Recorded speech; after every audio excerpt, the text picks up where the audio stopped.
Pemirsa, apa saja yang menjadi keberatan Komnas Perempuan terhadap kebijakan kartu keluarga untuk pasangan nikah siri? Sudah hadir bersama kami Ali Matul Koptiah dari Komnas Perempuan dan juga telah hadir Ketua MUI Asrorun Niam. Saya ke Ibu terlebih dahulu. Ibu, sebenarnya keberatan dari Komnas Perempuan itu apa, Ibu? Ibu Ya, Ali Matul. terima kasih. Ya, halo.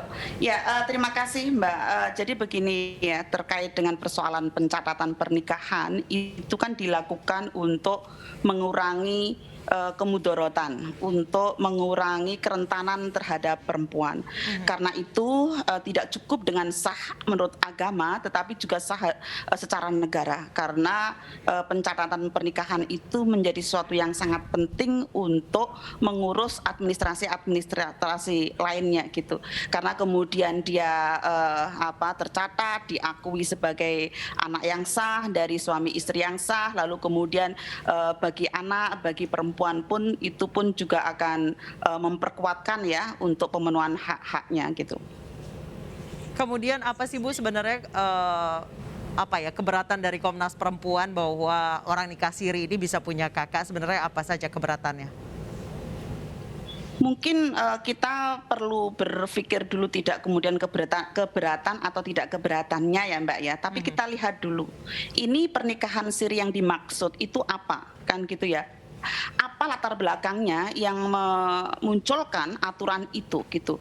Kalau kemudian aturan itu dibuat yang dilatar belakangi karena adanya banyak kepala keluarga perempuan ya, sekian juta kepala keluarga perempuan yang dia itu tidak punya pernikahan yang dicatatkan dan perpisahan yang tidak dicatatkan, yang kemudian akan mempengaruhi tentang pemenuhan hak-haknya sebagai sipil, itu kan kemudian beda persoalannya. Tetapi ketika kemudian pernikahan siri ini lalu digeneralisir untuk memudahkan persoalan-persoalan misalnya poligami atau persoalan yang terkait dengan sesuatu yang kebohongan ataupun lainnya, itu kan jadi tidak menguntungkan bagi perempuan dan anak itu gitu. Baik, saya ke Pak Asrorun. Pak Asrorun, tadi Ibu Ali Matul mengatakan bahwa jika memang kebijakan ini nanti malah disalahgunakan seperti untuk semakin banyak poligami, kemudian juga kebohongan, kemudian juga bisa menjadi alat untuk memperdaya perempuan. Pak Asrorun. Ya, terima kasih. Kalau toh memang rencana pernikahan dan pelaksanaan pernikahan itu untuk kepentingan memperdaya dan juga merugikan, dicatatkan atau tidak dicatatkan, tetap tidak diperbolehkan. Saya kira poin pentingnya adalah soal penjaminan hak-hak sipil masyarakat, termasuk di dalamnya adalah soal administrasi perkawinan ya. Yang pertama, secara faktual pelaksanaan nikah siri itu faktornya tidak tunggal, sehingga tidak bisa kita lihat hanya sekedar untuk kepentingan melakukan pernikahan yang sembunyi-sembunyi ya, sehingga punya potensi merugikan perempuan. Betul. Di dalam hal ini. Nah, karena itulah maka policy yang diambil oleh Direktur Jenderal Dukcapil Kementerian Dalam Negeri harus didudukkan di dalam kerangka optimalisasi perlindungan hak sipil masyarakat. Satu hal yang terkait dengan keabsahan itu dijamin oleh undang-undang bahwa pernikahan atau perkawinan itu sebagai peristiwa agama, tetapi perlu diadministrasikan oleh negara.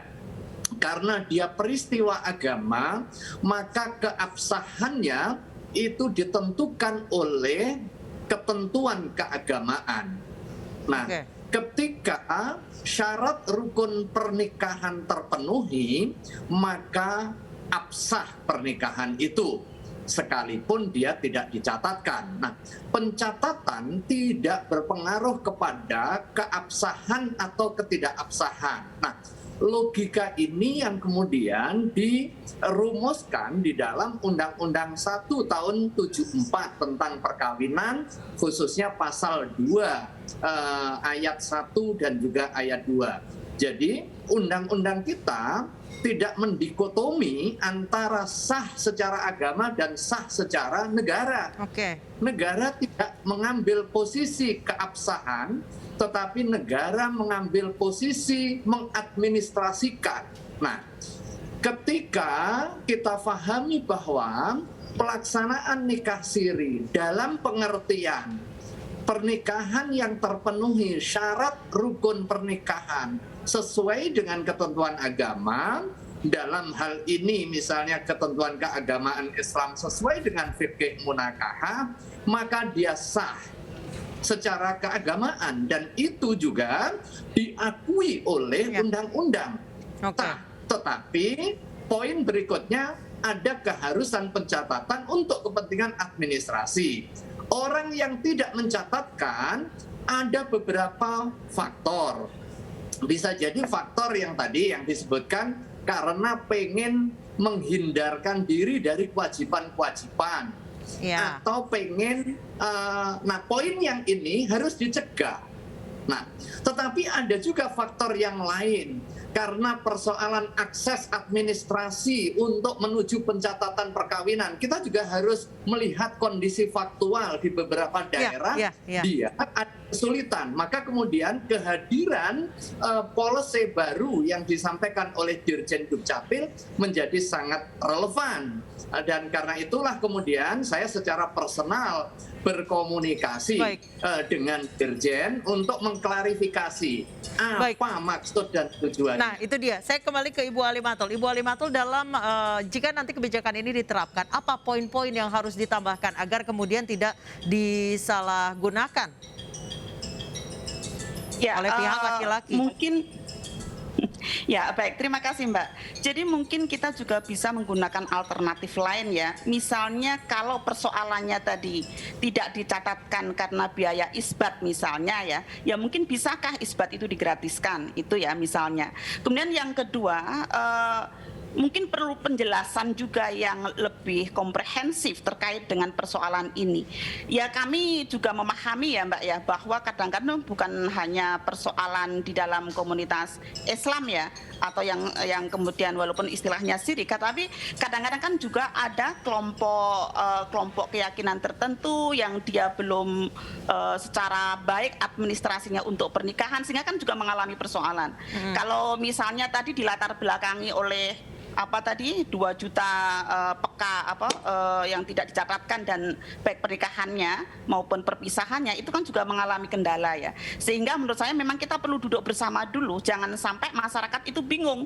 Undang-undang perkawinan mengatur untuk dicatatkan ya kan, tapi sementara ada persoalan ini yang kemudian tidak dicatatkan tapi diakui di Jadi kesannya pemerintah mengendorse nikah di bawah tangan ini ya Bu ya?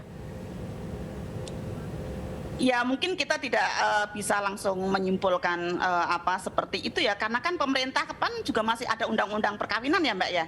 Undang-undang perkawinan, pengadilan pun juga masih mengakui bahwa namanya nasab itu kan juga didasarkan pada perkawinan yang sah yang ada akte nikahnya. Nah pertanyaannya apakah nanti ketika kemudian ini terjadi belum dicatatkan di KK gitu ya, ini implikasi hukumnya apa?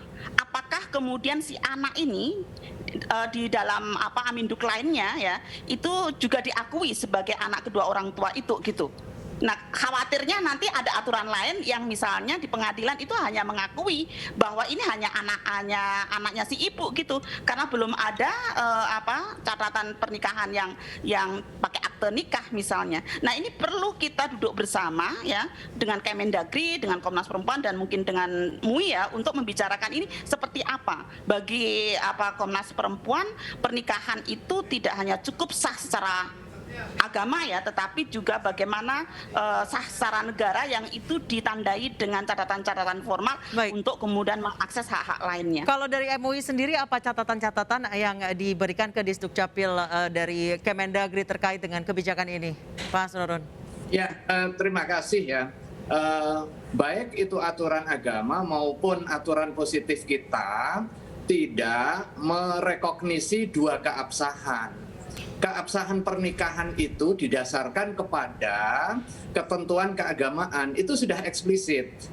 Pencatatan itu tidak di dalam konteks mengabsahkan pernikahan. Saya kira ini yang harus di-clear-kan ya, bahwa penting untuk dicatatkan iya untuk kepentingan tertib administrasi, kemudian untuk kepentingan mencegah potensi terjadinya Dan kerugian supaya anak para bisa pihak. punya akta kelahiran juga kan Pak sebenarnya? Betul, tetapi poin pentingnya ketika ada peristiwa pernikahan yang terpenuhi syarat rukun secara keagamaan, itu sah dan itu sudah diatur di dalam Undang-Undang 174. Tetapi di dalam praktiknya begitu tidak dicatatkan, dianggap tidak sah dan diperlakukan seperti hubungan luar kawin. Nah, ini masalahnya. Maka kemudian dengan hadirnya reformasi penataan yang terkait dengan catatan sipil ini menjadi salah satu Baik, terobosan. Pak Asrorun, tapi dan bukankah juga seharusnya solusi. pemerintah justru lebih mengendorse agar memang setiap pernikahan itu dicatatkan, bukan malah mengendorse kawin Justru siri atau di bawah itulah- tangan? Ya, justru itu sebenarnya bukan mengendorse keabsahan pernikahan bawah tangan sehingga orang kemudian berlomba melakukan pernikahan bawah tangan, tetapi ketika ada dalam kondisi ada faktor yang menghambat terjadinya proses pencatatan, negara hadir untuk memfasilitasi. Salah satunya adalah dengan pencatatan guna menjamin perlindungan. Di dalam konteks ini perlindungan itu bukan hanya kepada salah satu pasangan, tetapi juga perlindungan kepada anak. Nah, ketika ada kondisi faktual terhadap peristiwa pernikahan di bawah tangan atau dikenal sebagai nikah siri, karena ada faktor yang menyebabkan itu terjadi bukan karena pilihan, akhirnya anak terkorbankan. Ya, anak dan Hak-hak perempuan sipil yang jadi tidak korban biasanya dalam pernikahan siri, Pak. Bukan hanya sekedar perempuan, tetapi anak juga Ya. demikian. Baik. Maka kemudian negara hadir untuk memfasilitasi. Nah, ini saya kira menjadi penting ya, asal ada mekanisme mitigasi risiko yang kita khawatirkan Oke, bersama jadi tadi. nanti ketika kebijakan ini saat kebijakan ini dijalankan harus ada catatan-catatan bahwa tidak semua orang atau di semua daerah bisa mendaftarkan ke KK pernikahan siri, tapi hanya di beberapa daerah yang memang tidak terjangkau secara administrasi, seperti itu ya Pak ya? Betul, tetapi ini bukan yang akan, tetapi ini sudah. Iya, Dan iya. saya hasil komunikasi dengan Pak Dirjen itu sudah dan sudah ada contohnya. Begitu contoh ditunjukkan, saya kira tidak ada kekhawatiran terkait dengan dugaan memudahkan orang untuk masuk kepada ruang remang-remang di dalam pernikahan itu. Baik. Kenapa? Di dalam formnya itu, jadi ada kolom. Biasa kan kalau anak belum kawin, kemudian sudah kawin. Di situ ditegaskan, kawin tapi belum dicatat. Baik, Di dalam konteks pencatatan. Baik, Ibu Alimatul, singkat saja boleh Ibu sebagai penutup. Apa Ya, catatan dari Komnas bagaimanapun, Perempuan? Ya, catatan Komnas Perempuan tentang polemik ini adalah bagaimana tetap harus betul-betul mempertimbangkan kerentanan perempuan, ya. Karena dengan mencatatkan maka itu akan menghindari kerentanan perempuan, tetapi juga mungkin perlu didialogkan secara mendalam, ya. Kalau tadi Pak Niam mengatakan mitigasinya seperti apa itu supaya tidak dimanfaatkan untuk kemudian kembali merentankan perempuan. Jadi Betul. jangan sampai menyelesaikan masalah tapi malah menimbulkan masalah. Baik. Terima kasih Ibu Alimatul Kiptia dari Komnas Perempuan dan Pak Asrorun Niam telah bergabung bersama kami di Newsroom.